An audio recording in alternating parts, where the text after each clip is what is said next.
नमस्कार, good evening. आप देख रहे हैं बियॉन्ड हेडलाइंस और मैं हूं आपके साथ मोनिका ग्रोवर। बियॉन्ड हेडलाइंस में हम करते हैं आपके सामने उन तमाम बड़ी खबरों का सटीक विश्लेषण जिसके बारे में जानना समझना आपके लिए सबसे ज्यादा जरूरी है। तो चलिए आज सबसे पहले बात करते हैं अयोध्या की। देश के करोड़ों लोगों की आस्था का सबसे बड़ा केंद्र अयोध्या का श्री राम जन्मभूमि मंदिर, जहां हर दिन हजारों श्रद्धालु भगवान श्री राम के चरणों में अपनी श्रद्धा के साथ चढ़ावा अर्पित करते हैं।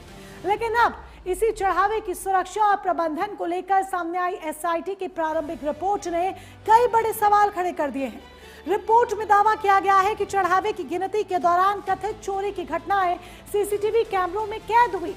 कुछ कर्मचारियों की भूमिका संदिग्ध बताई गई है, तो वहीं निगरानी व्यवस्था और सुरक्षा प्रोटोकॉल पर भी सवाल उठाए गए हैं।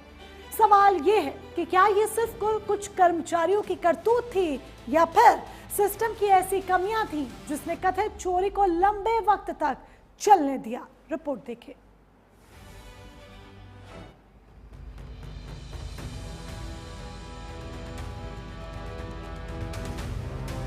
राम मंदिर में श्रद्धालुओं द्वारा अर्पित किया गया चढ़ावा एक पूरी प्रक्रिया से गुजरता है। हुंडियों से निकली नकदी गणना कक्ष तक पहुंचती है, जहां कर्मचारियों की मौजूदगी में उसकी गिनती की जाती है। इसके बाद रकम को रिकॉर्ड कर बैंक प्रक्रिया के लिए भेजा जाता है। यानी गणना कक्ष वो जगह है जहां बड़ी मात्रा में नकदी कुछ समय के लिए मौजूद रहती है। एसआईटी की प्रारंभिक रिपोर्ट के मुताबिक इसी गणना कक्ष में कथित चोरी की घटनाएं सामने आई। जांच टीम का दावा है कि सीसीटीवी फुटेज में कुछ कर्मचारी नोटों की गड्डियां और खुले रुपए छिपाते हुए दिखाई दिए। एसआईटी ने 27 अप्रैल से 5 जून 2026 तक के सीसीटीवी फुटेज की भी जांच की। रिपोर्ट के मुताबिक इस दौरान करीब 70 ऐसी घटनाएं सामने आई जिनमें कर्मचारी कथित तौर पर नोटों की गड्डियां और खुले रुपए अपने कपड़ों, जेबों, जूतों और शरीर के अन्य हिस्सों में छिपाते नजर आए। जांच टीम ने कहा है कि कथित चोरी का तरीका लगभग हर बार एक जैसा दिखाई दिया और यही वजह है कि एसआईटी ने इसे अचानक हुई घटना नहीं बल्कि लंबे समय तक चलने वाली गतिविधि के तौर पर देखा। लेकिन जांच के दौरान एक और बड़ा सवाल सामने आया। एसआईटी की रिपोर्ट के मुताबिक 27 अप्रैल से पहले भी ऐसी घटनाएं होने के संकेत मिले हैं। हालांकि उससे पहले का सीसीटीवी रिकॉर्ड उपलब्ध नहीं हो सका। रिपोर्ट में इसकी वजह कैमरों की रिकॉर्डिंग अवधि बताई गई है। एसआईटी की माने तो सीसीटीवी फुटेज सिर्फ 45 दिनों तक सुरक्षित रखी जा रही थी, जबकि पहले हुए ऑडिट में रिकॉर्डिंग को 180 दिनों तक सुरक्षित रखने की सिफारिश की गई थी। यानी अगर पुराने फुटेज उपलब्ध होते तो जांच का दायरा और बड़ा हो सकता था।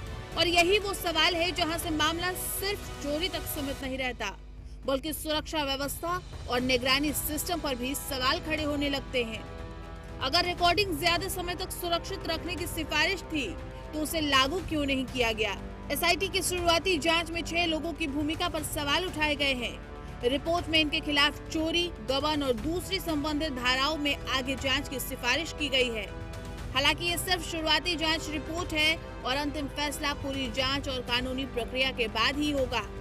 वहीं इस मामले के बीच सोशल मीडिया पर चांदी की ईंटों और दूसरे कीमती चढ़ावों के गायब होने के भी दावे किए गए हैं, लेकिन एसआईटी की रिपोर्ट में इन दावों की पुष्टि नहीं हुई है। हालांकि जांच टीम ने ये जरूर कहा है कि कीमती सामानों के रिकॉर्ड और उनकी सुरक्षा व्यवस्था को और बेहतर बनाने की जरूरत है। यानी अब सवाल सिर्फ कथित चोरी का नहीं है, बल्कि उस पूरी व्यवस्था का है जिस पर करोड़ों श्रद्धालुओं का भरोसा टिका है। तो राम मंदिर चढ़ावा मामले में एसआईटी की रिपोर्ट ने सिर्फ कथित चोरी की बात सामने नहीं रखी, बल्कि मंदिर में चढ़ावे की गिनती और उसकी सुरक्षा व्यवस्था पर भी कई सवाल खड़े कर दिए। इसी के बाद अब ट्रस्ट के अंदर जिम्मेदारियों में बदलाव की बात सामने आ रही है। पूर्व महासचिव चंपत राय की जगह अंतरिम महासचिव के तौर पर कृष्ण मोहन को जिम्मेदारी दी गई है, लेकिन सवाल अब का वही है। क्या सिर्फ जिम्मेदारियां बदलने से पूरी व्यवस्था बदल जाएगी? क्या श्रद्धालुओं के मन में उठ रहे सवालों के जवाब मिल पाएंगे? और क्या नई व्यवस्था लोगों का भरोसा फिर से मजबूत कर पाएगी? इस मामले पर देखिए हमारी ये खास रिपोर्ट।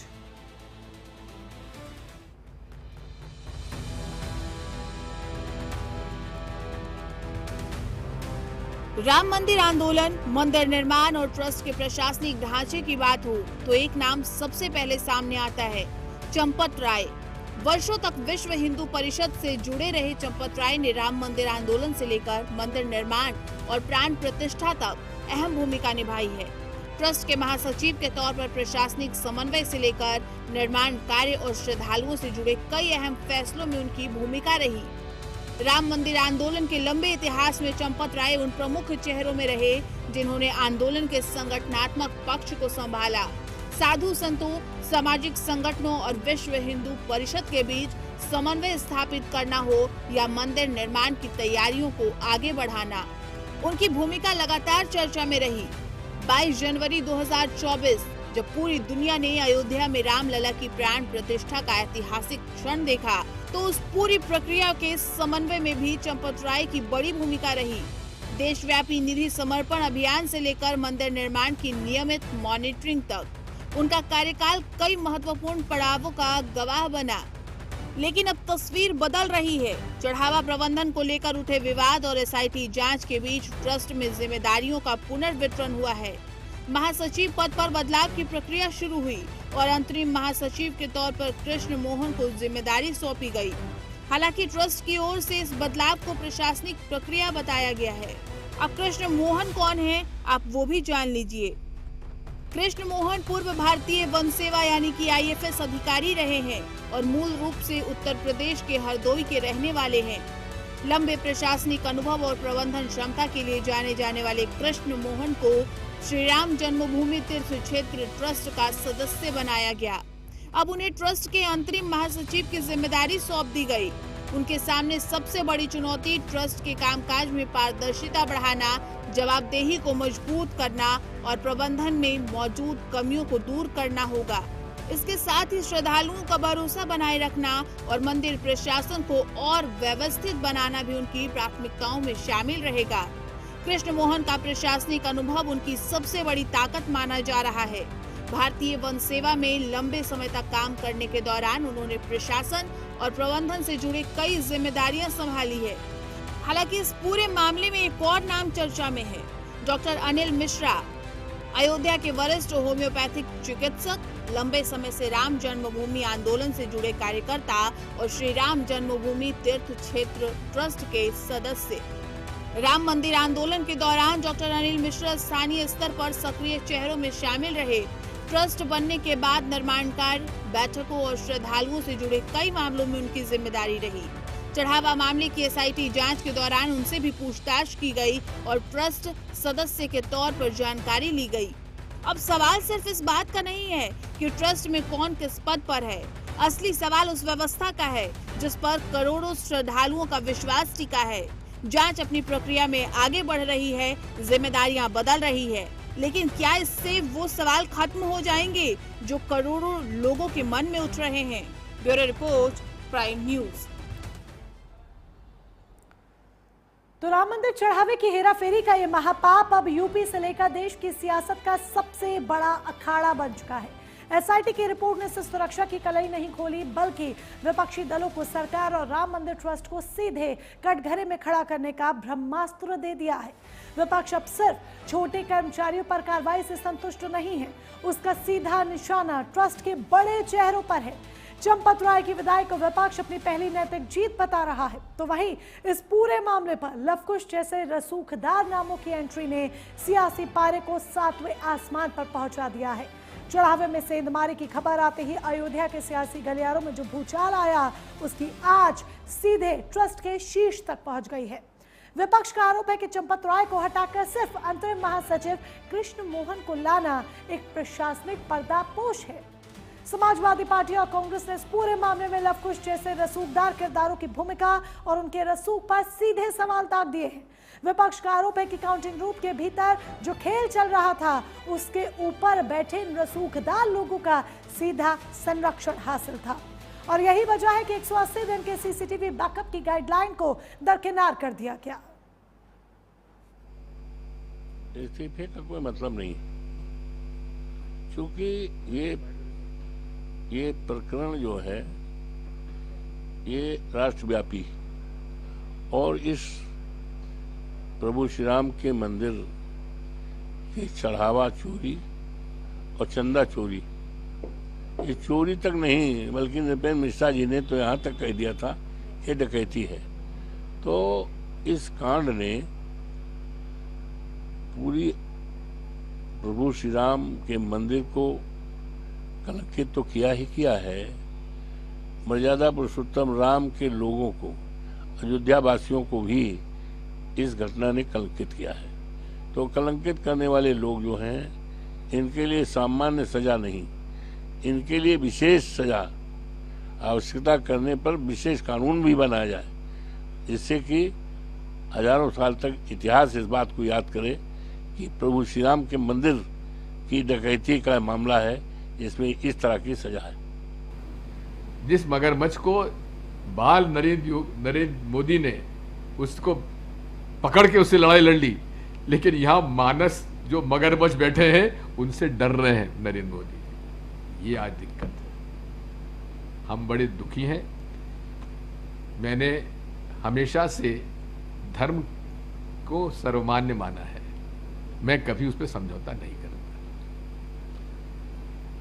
इसलिए मैं पूरे तरीके से इस मामले को मेरी आखिरी सांस तक लड़ाई लड़ूंगा। कोई राजनीति नहीं है इसमें, और मेरी जो पदयात्रा होगी उसमें कोई पार्टी का झंडा नहीं होगा, हर धर्म के झंडा रखूंगा मैं। सर्वधर्म संभाव, यही सनातन धर्म है जिसकी रक्षा के लिए मैं निकलूंगा। तो एक तरफ जहां विपक्ष चंपत राय की विदाई और लवकुश के नाम को लेकर हमलावर है, तो वहीं बीजेपी और सत्ता पक्ष ने भी पलटवार करने में पूरी ताकत झोंक दी है। सरकार का तर्क है कि विपक्ष की राजनीति सिर्फ और सिर्फ राम मंदिर को बदनाम करने की टूल किट पर टिकी हुई है।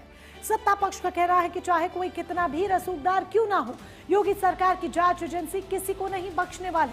प्रशासनिक बदलावों को, व्यवस्था को और पारदर्शी बनाने के लिए इसे कदम बताया जा रहा है, न कि किसी के दबाव में लिया गया एक फैसला। से एक अपने पारिवारिक कार्यक्रम में आया था और निश्चित तौर से यहाँ पर सभी और कार्यकर्ताओं से भी मुलाकात हुई है और इसके बाद में बनारस आ गया। सब जिस तरीके से पटाक्षेप हुआ है, लोग विरोधियों का बंद भी किया गया है, जिस तरीके से कल जो मीटिंग हो करके, देखिए डे वन से सरकार इस पे सख्त थी।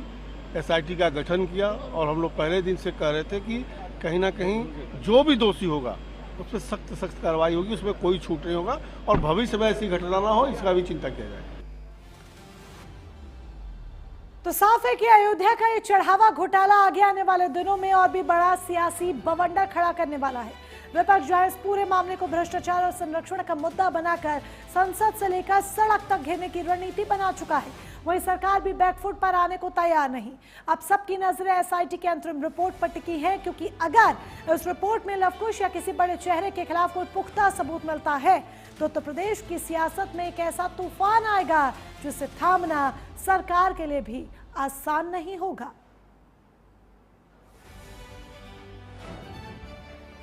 तो राम मंदिर का मुद्दा सुर्खियां बना हुआ है और इसी के साथ